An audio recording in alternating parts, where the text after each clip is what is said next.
নমস্কার, good evening. আমি ইলমাস সৈয়দ আর আপনারা দেখছেন দ্য বিগ স্টোরি। আজ দিনভর কলকাতা জুড়ে ধুন্ধুমার, রাজনীতিতে সরগরম বাংলা। আচ্ছা, এটা কি দিল্লি বনাম বাংলা? তদন্তের নামে কি শুধুই রাজনৈতিক দাবার চাল, নাকি সত্যি আম জনতার টাকা যেগুলো দুর্নীতির মাধ্যমে লুট গিয়েছে তার তদন্ত হচ্ছে? এই প্রশ্ন আজকে আমরা করব, কারণ আজকে সকাল থেকে রাত পর্যন্ত যে দুর্ধর্ষ রাজনীতির সরগরম বক্তব্য আমরা শুনলাম, যে ছবি আমরা দেখলাম, সত্যি এমন ছবি বহু বছর পর আবার বঙ্গ রাজনীতিতে ভোটের সময়, ভোটের বছরে দেখলাম। 2026 এই বছর বাংলার নির্বাচনী বছর। 2021, 2024 ভোটের আগেই আমরা দেখেছি ইলেকশন কমিশন কিংবা সিবিআই, ইডির সক্রিয় হয়ে যাওয়া। আচ্ছা, একটা কথা বলুন তো, এই যে এত নেতা গ্রেফতার হন, দুর্নীতিতে এত নেতার নাম জড়ায়, কজন সত্যি প্রকৃত অর্থে সাজা পান? কতগুলো অভিযোগ ফাইনালি কোর্টে ট্রায়াল হয়ে অভিযুক্তকে সাজা দেওয়া অবধি পৌঁছেছে? আমি যদি 2014 থেকে 2026 হিসেব দেখি, এই এক দশকেরও বেশি সময় ধরে বাংলার রাজনীতিতে এক অদ্ভুত টানাপোড়ে আমাদের চোখে পড়বে। একদিকে কেন্দ্রীয় সংস্থাগুলোর সাঁড়াশি অভিযান, অন্যদিকে রাজ্যের শাসক দলের আত্মবিশ্বাস। আচ্ছা, এই লড়াইটা কি সত্যি দুর্নীতির বিরুদ্ধে, নাকি এর পেছনে লুকিয়ে আছে অন্য কোনো চিত্রনাট্য? আজ মমতা বন্দ্যোপাধ্যায় প্রতীক জৈনের বাড়ির বাইরে দাঁড়িয়ে এবং সল্টলেকের অফিসের বাইরে দাঁড়িয়ে একটি অভিযোগ করেছেন, যা অত্যন্ত গুরুতর অভিযোগ। মমতা বন্দ্যোপাধ্যায় বলছেন তৃণমূল কংগ্রেসের নথি ছিল এই দুই জায়গায়, সেই নথি চুরি গিয়েছে। Election data, SIR data, Trinamool কংগ্রেসের পলিসি ডেটা, এইগুলোই নাকি হাতাতে এসেছিল কেন্দ্রীয় তদন্তকারী সংস্থা। অথচ কেন্দ্রীয় তদন্তকারী সংস্থা বলছে পুরোটাই কয়লা পাচার মামলার সঙ্গে জড়িত টাকার লেনদেনের জন্য রেড। একেবারে বিবৃতি দিয়ে বলেছে এই দিন। কার কথা বিশ্বাস করবে? মুখ্যমন্ত্রী মমতা বন্দ্যোপাধ্যায় ঠিক কি বললেন প্রথমে সেটা শুনুন। একটা পার্টি অফিসে, এটা প্রাইভেট অর্গানাইজেশন নয়। আপনারা সবাই জানেন আইপ্যাক আমাদের অল ইন্ডিয়া তৃণমূল কংগ্রেসের, এটা আমাদের অথরাইজড টিম, এবং সেই অথরাইজড টিমের কাছ থেকে সব কাগজ ছিনিয়ে নেওয়া, সব লুট করা, এবং কাগজ টেবিলগুলো পুরো ফাঁকা পড়ে রয়েছে। তার মানে সব কাগজপত্র এবার বলুন, আবার নতুন করে তৈরি করতে গেলে ইলেকশন তো পেরিয়ে যাবে। এটা কি ওদের ঠিক হয়েছে? আপনাদের করে আমরা রেজিস্টার্ড পলিটিক্যাল পার্টি, আমরা ইনকাম ট্যাক্স দিই, আমাদের ইলেক্টেড মেম্বার্স আছে, আমাদের অডিট হয়। যদি কোনো প্রয়োজন থাকতো ইডি, তারা ইনকাম ট্যাক্স থেকে কাগজ নিতেই পারতো। ইলেকশন আসলে ইনকাম ট্যাক্স নোটিশ পাঠায়। এই অপারেশনটা স্টার্ট করেছে ভোর 6টা থেকে। অফিসে কেউ ছিলই না প্রায়, এবং তারা এসে আমাদের পার্টির সব ডেটা, সমস্ত ল্যাপটপ, সমস্ত আইফোন বা ফোনে যে সমস্ত স্ট্র্যাটেজি আছে ইলেকশনের, ইনক্লুডিং এসআইআর, আমাদের কাজ চলছে মানুষকে সাহায্য করবার জন্য, সেগুলো সব ওরা ফরেন্সিক টিম নিয়ে এসে সকাল থেকে ট্রান্সফার করেছে। আমি মনে করি এটা ক্রাইম। আচ্ছা, একটা প্রশ্নের জবাব দিন তো, কেন দিল্লি থেকে আসা দুধে তদন্তকারীরা আজ তিলোত্তমার রাজনীতির অলিতে গলিতে দিশেহারা হয়ে পড়ে? কেন 2024 মাফ করবেন 2014 থেকে 2026 অবধি 39টি বড় অপারেশনের পরেও আদালতের কাঠগড়ায় কোনো চূড়ান্ত সাজা মিলছে না? একবার পরিসংখ্যানে চোখ রাখি, দেখুন গত এক দশকে ইডি এবং সিবিআই সেই সারদা মামলা, রোজভ্যালি মামলা থেকে শুরু করে শিক্ষক নিয়োগ এবং কয়লা পাচারের মতো 39টি বড় অভিযান চালিয়েছে। শত শত কোটি টাকার দুর্নীতির অভিযোগ উঠেছে, আমার আপনার আম জনতার করের টাকা। কিন্তু এই যে 39টি নামি দামি কেস, এর মধ্যে কনভিকশন রেট বা অপরাধী হবার সাব্যস্ত করার যে হার, সেটাই বা কত? কনভিকশন রেট কত? শুনলে চমকে উঠবেন, খুবই কম, খুবই খারাপ। অভিষেক বন্দ্যোপাধ্যায় তো বলছেন শূন্যের কাছাকাছি। দেখুন,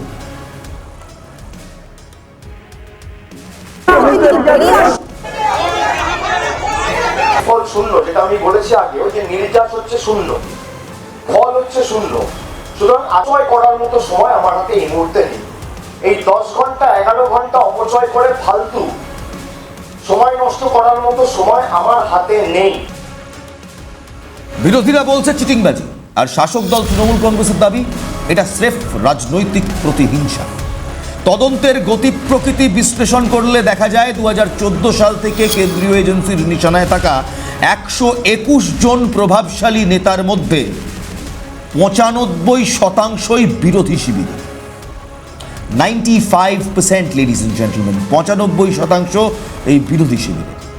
এই একটা সংখ্যায় কি যথেষ্ট নয় এটা বোঝাতে যে নিরপেক্ষতার কিংবা নিউট্রালিটির পাল্লাটা একদিকে বড্ড বেশি ঝুঁকে আছে? রাজনৈতিক বিশ্লেষকরা এই প্রশ্ন তুলছেন। মমতা বন্দ্যোপাধ্যায় বারবার অভিযোগ করেছেন যে যখনই ভোট আসে তখনই এজেন্সি সক্রিয় হয়। আজকেও মমতা বন্দ্যোপাধ্যায় একেবারে নাম করে অমিত শাহর বিরুদ্ধে এই অভিযোগ তুলেছেন যে ভোটের রাজনীতিতে আটকাবার জন্যই একেবারে কেন্দ্রীয় স্বরাষ্ট্রমন্ত্রী নাকি এই গোটা এড কিংবা এই গোটা কর্মকাণ্ডর চিত্রনাট্য লিখেছেন। আমাদের কথা নয়, কথা স্বয়ং এই রাজ্যের মুখ্যমন্ত্রী তৃণমূল কংগ্রেস সুপ্রিমো মমতা বন্দ্যোপাধ্যায়ের। দেখুন, चुनाव का स्ट्रैटेजी पूरा छीन के लिया। एक टाइम है, अगर आप हमारे साथ लड़ने नहीं सकते हैं तो अब क्यों हम बंगाल में आते हैं? आप हिम्मत से काम लो, आप लोकतंत्र प्रोसेस में जीतो। आप एजेंसी लगा के हमारा पेपर लूट करते हैं, करते लूट बोलते झूठ। हमारा पेपर लूट करते हैं, हमारा स्ट्रैटेजी लूट करते हैं, हमारा डेटा लूट करते हैं, हमारा वोटर लूट करते हैं, हमारा बंगाल को लूट करते हैं, हमारा भाषा को लूट करते हैं। क्या है आप लोगों के लिए भविष्य? इससे और भी खराब होगा। जितना भी सीट आपको मिलना चाहिए था, इससे तो अब जीरो में आ जाएगा। I am sorry mister Amit Shah and mister prime minister, please control your home minister. अगर अमित शाह आपको बंगाल को जीतना है तो आपको हिम्मत है तो आप इलेक्शन में लड़ाई करके आइए। आप क्यों हमारा पार्टी आईटी सेक्टर को रेड करके पूरा पेपर ले लिया? आप हमारा बंगाल में एक जो क्रेडिबिलिटी नहीं है जो ऐप का, उसको देके आप एक बीजेपी वर्कर को इलेक्शन कमीशन ऑफिस में बैठा के 54 लाख नाम को डिलीट कर दिया, फॉर्म 7 फिलअप करने नहीं दिया, फॉर्म 8 भी फिलअप करने नहीं दिया। यारों को नाम मिसयूज किया है, जिसमें एसोसिएशन लेटर भी लिख के प्रोटेस्ट किया है। इसका बाद जो आपका बीएलओ जाके सेटिस्फाइड होके जो नाम उठाया था लिस्ट में, उससे भी आप देख के चुन के और बीजेपी का लिस्ट बना के आपने 1.5 करोड़ लोगों का, अबाउट 1.5 करोड़ आपने नोटिस दिया है लॉजिस्टिकल डिस्क्रिपेंसी का नाम पे, लेकिन वो लिस्ट हम लोगों का पास में नहीं है। তাহলে লিস্টটা কার কাছে আছে? প্রশ্ন আসেই। ঠিক 2026-এর বিধানসভা নির্বাচন যখন করা নাড়ছে তখনই আমরা কি দেখছি? আইপ্যাক দফতরে অভূতপূর্ব অভিযান। আপনাদের মনে করিয়ে রাখি, এই আইপ্যাক শুধু তৃণমূল কংগ্রেসের সঙ্গে কাজ করে এমনটা কিন্তু নয়। এই আইপ্যাক কিন্তু 2014 সালে ভারতীয় জনতা পার্টি, স্পেসিফিকলি নরেন্দ্র মোদীর হয়েও কাজ করেছিল। এই আইপ্যাক একটি political consulting farm. Mamata Bandyopadhyay আজকে বলে দিলেন, সরাসরি ঘোষণা করে দিলেন, আইপ্যাক কাজ করে তৃণমূল কংগ্রেসের হয়ে। এই আইপ্যাক বিভিন্ন সময়, কখনো বিহার নির্বাচনে, কখনো গুজরাট নির্বাচনে, কখনো লোকসভা নির্বাচনে বিভিন্ন রাজনৈতিক দলের সঙ্গে কাজ করেছে। ইডি বলছে কয়লা পাচারের যে টাকাটা ট্রান্সফার হয়েছে, যে টাকা নয় ছয় হয়েছে, কয়লা চুরির যে টাকা এই এক হাত থেকে আরেক হাতে ঘুরেছে, সেই টাকা নাকি হাওয়ালা মারফতে আইপ্যাকেরও কিছু অ্যাকাউন্টে গিয়েছে। সেই কারণেই প্রতীক জৈনর বাড়িতে আজকে তাদের অভিযান। তবে প্রশ্ন হলো, সেই প্রতীক জৈনের আজকে কোনো প্রতিক্রিয়া কিংবা এক কুচি তার ফ্রেমও দেখা গেল না। দেখতে পেলাম মমতা বন্দ্যোপাধ্যায়কে। তিনি লড়ছেন, হাতে নথি নিয়ে বেরিয়ে আসছেন প্রতীক জৈনের বাড়ি থেকে, তাড়া তাড়া নথি নিয়ে বেরিয়ে আসছেন আইপ্যাকের অফিস থেকে। তখন কোনো তৎপরতা নেই। প্রশ্ন উঠছে, নথি যখন বেরোচ্ছে তখন কোনো তৎপরতা নয় ইডির, কিন্তু ইডির তৎপরতা শুরু হচ্ছে সন্ধেবেলায়। 2026-এর যুদ্ধের আগে আইপ্যাকের ল্যাপটপ আর হার্ড ডিস্ক কি সত্যি কোনো মাস্টার প্ল্যান ছিল, যা নিয়ে দিল্লির মাথা ব্যথা রয়েছে? আবারও একবার বলছি, 2026-এর যুদ্ধের আগে কিংবা 2026 নির্বাচনের আগে আইপ্যাকের ল্যাপটপ আর হার্ড ডিস্কে কি সত্যি কোনো মাস্টার প্ল্যান ছিল, যা নিয়ে দিল্লির এত মাথা ব্যথা?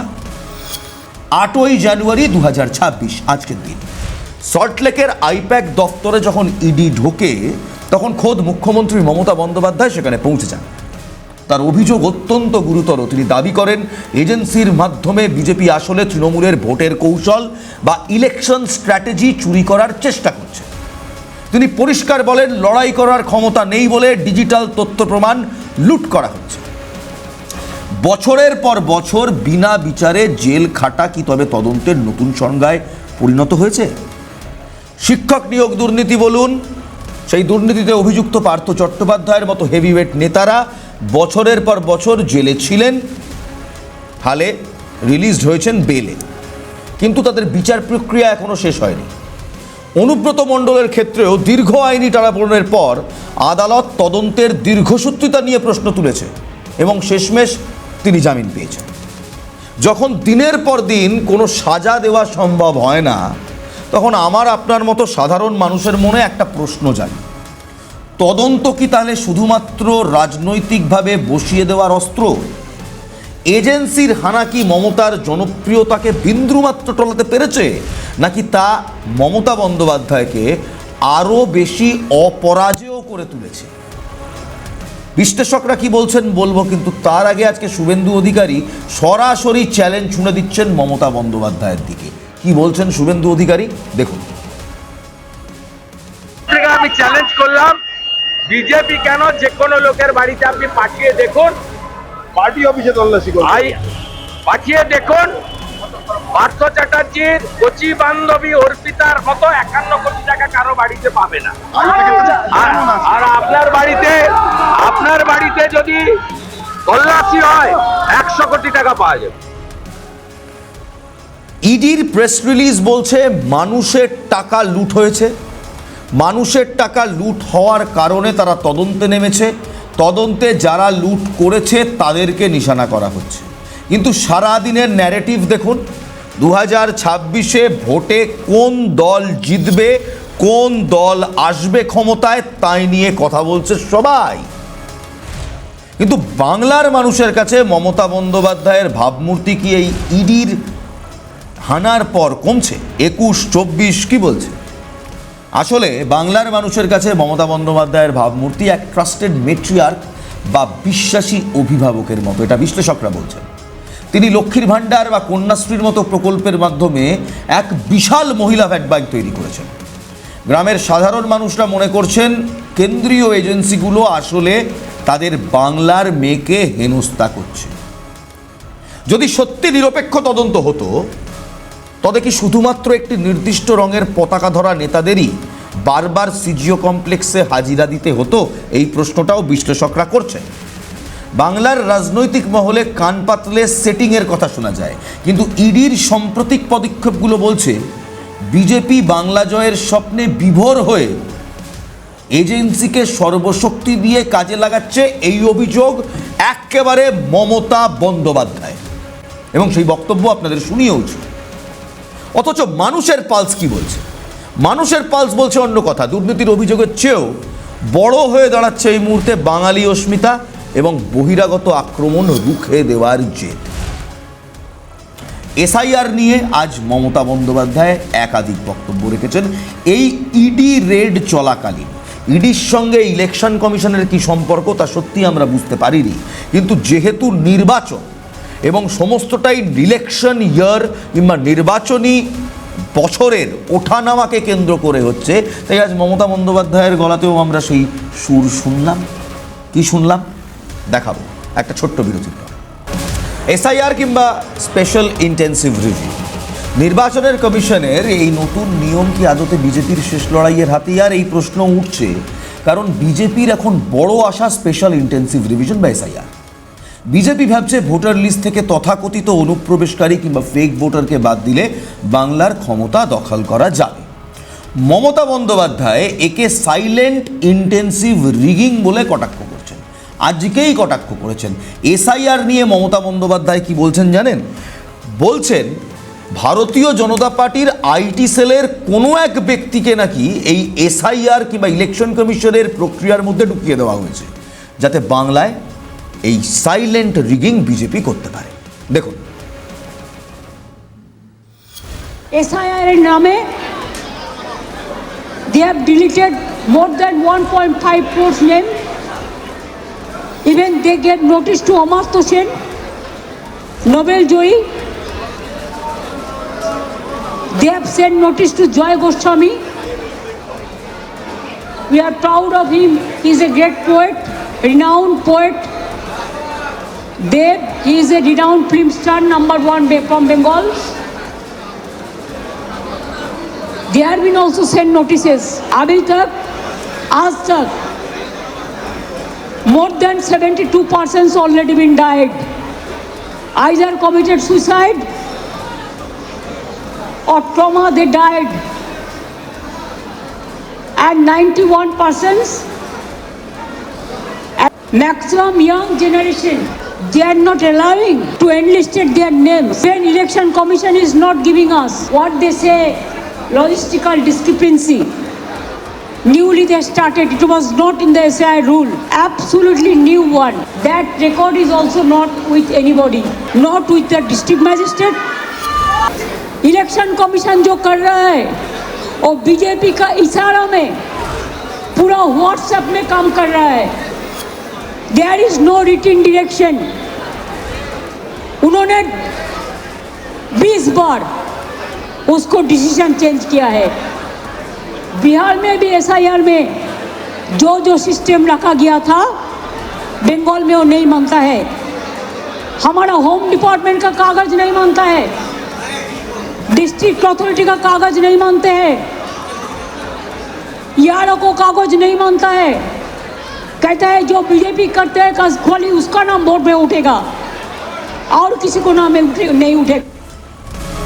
সত্যি তো, যদি অমর্ত্য সেনকে অর্থনীতিতে নোবেল প্রাইজ জেতার পর আবার প্রমাণ করতে হয় যে তিনি এই রাজ্যের ভোটার এবং তথাকথিতভাবে এই দেশের নাগরিক, যদি আজকে জয় গোস্বামীকে এত বছর ধরে সাহিত্য একাডেমি থেকে শুরু করে এত অসম্ভব সুন্দর কবিতা লেখার পর আবার প্রমাণ করতে হয় যে হ্যাঁ আদতে তিনি এই বাংলারই একজন বাসিন্দা এবং একজন বাঙালি এবং বাংলার ভোটার, কিংবা যদি দেবকে এত বছর পর প্রমাণ করতে হয় যে তিনি এখানকারই নাগরিক, তাহলে আমার প্রশ্ন হচ্ছে এমন অনেক বলিউড অভিনেতা যারা বিদেশি নাগরিক হিসেবে প্রমাণিত, তাদের কেন বারবার প্রমাণ করতে হয় না তারা কোথাকার অ্যালিজেন্স হোল্ড করে? পার্থক্যটা যদি একদম সাদা চোখে দেখি তাহলে অমর্ত্য সেন বলুন, জয় গোস্বামী বলুন কিংবা দেব তো বটেই, সবাই একটু তৃণমূল কংগ্রেসের ঘেঁষা। অমর্ত্য সেন তৃণমূল কংগ্রেস ঘেঁষা না হলেও ওপেনলি নরেন্দ্র মোদী সরকারের বিরোধিতা করেছে অর্থনীতির জায়গা থেকে। এবং যে বলিউড নেতাদের কথা কিংবা যে বলিউড অভিনেতাদের কথা আপনাদের বলছিলাম, তারা সবাই ওপেনলি এই রেজিমকে বিভিন্নভাবে সাপোর্ট করেছে।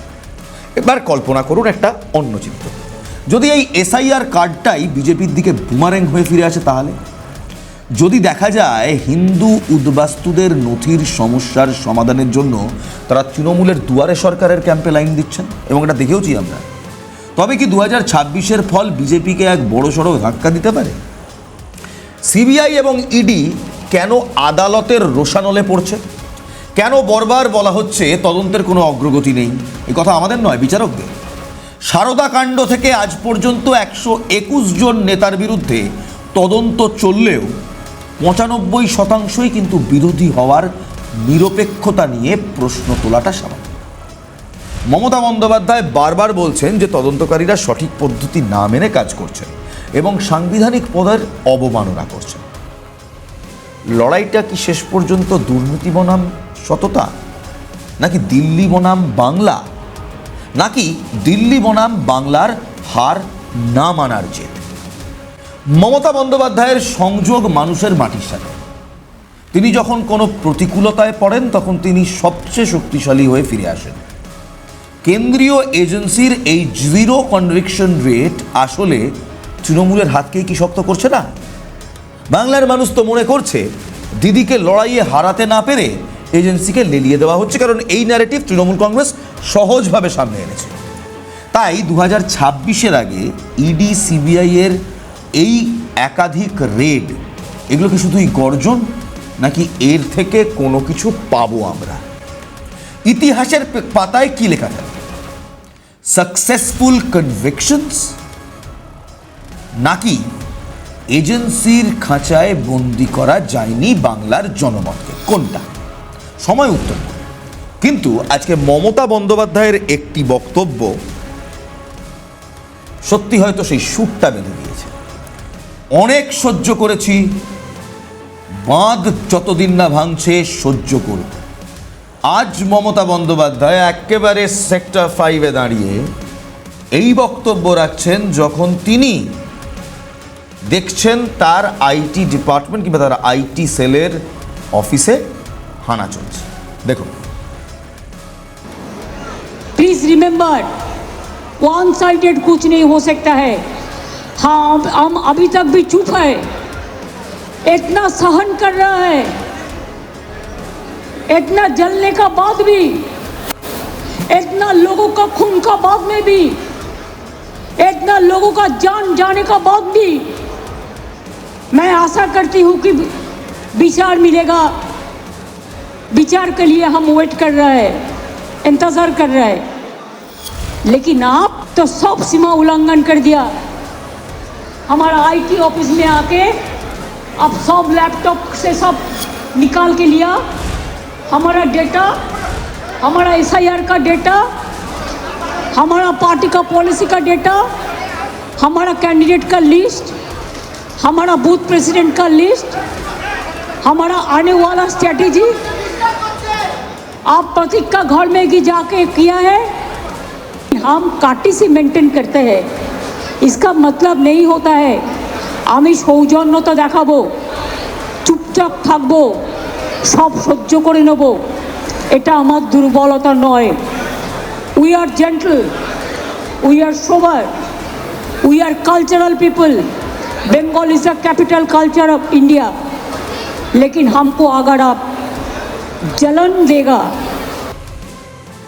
ভাবুন, মমতা বন্দ্যোপাধ্যায়ের শেষ উক্তি ছিল এটা। মমতা বন্দ্যোপাধ্যায় স্ট্রিট ফাইটার, মমতা বন্দ্যোপাধ্যায় মাঠে থেকে রাজনীতি করেছেন, সেখান থেকে উঠে এসছেন, এবং যতবার 2021 বলুন 2024 বলুন তৃণমূল কংগ্রেসের হেভিওয়েটদের এই দুর্নীতির অভিযোগে ইডি কিংবা সিবিআই গ্রেফতার করেছে এবং পরে জেল দিতে বাধ্য হয়েছে, জামিন দিতে বাধ্য হয়েছে, ততবারই কিন্তু দেখা গিয়েছে নির্বাচনে ভোট এসেছে তৃণমূলের খাতে। 26-এ আজকের এই ইডি অভিযান কি কোথাও তৃণমূলকেই ফায়দা করে দিল? এই প্রশ্ন কিন্তু উঠছে, এর উত্তর দেবে সময়। সঙ্গে থাকুন, খবরে থাকুন, নজর রাখুন বাংলার খবরে। দেখতে থাকুন ক্যালকাটা নিউজ, আপনার কণ্ঠ আমাদের কণ্ঠস্বর।